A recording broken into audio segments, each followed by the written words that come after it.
यह कहानी है एक छोटे से गांव की, जहां कई सालों से बारिश नहीं हुई थी। खेत सूख चुके थे और हर घर में भूख का साया था। लोग मेहनत करते थे, फिर भी पेट भर खाना नसीब नहीं होता था। इसी गांव में बबलू रहता था। वह गरीब था, लेकिन मेहनती और ईमानदार था। हर रोज जंगल जाता, कुछ फल या लकड़ी लाने के लिए। लेकिन अकाल के कारण जंगल भी अब थोड़ा ही देता था। घर पर उसकी पत्नी बबलू का इंतजार करती रहती थी। एक दिन जब बबलू घर लौटा, तो उसने देखा कि उसकी पत्नी जमीन पर बेहोश पड़ी है। बबलू घबरा गया और दौड़कर गांव के डॉक्टर को बुलाया।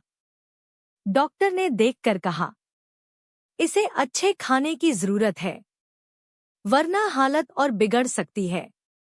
बबलू चुपचाप सिर झुका लेता है, क्योंकि उसके पास देने को कुछ नहीं था।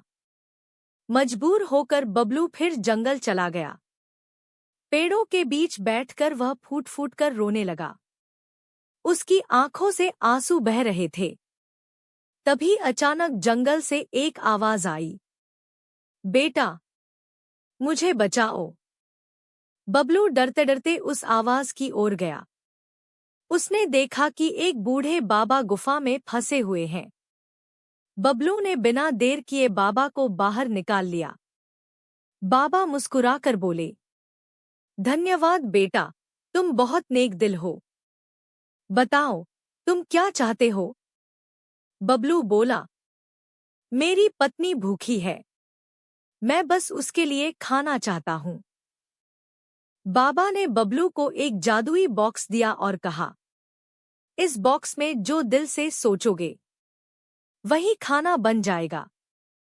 बबलू की आंखों में उम्मीद की चमक आ गई। बबलू घर पहुंचा और बॉक्स खोला।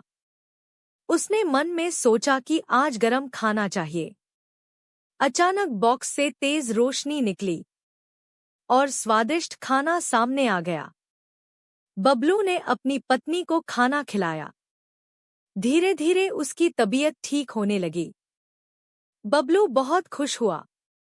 लेकिन बबलू ने सिर्फ अपने बारे में नहीं सोचा। उसने पूरे गांव के भूखे लोगों को भी खाना बांटना शुरू किया। गांव में खुशियां लौट आईं।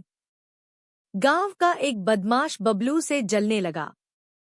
वह चिल्लाकर बोला, इतनी भूख के दिनों में खाना कहाँ से आया? बबलू ने सच्चाई सबको बता दी। गांव वालों ने बबलू का साथ दिया और बदमाश शर्मिंदा हो गया। सब समझ गए कि ईमानदारी और मदद सबसे बड़ी ताकत होती है।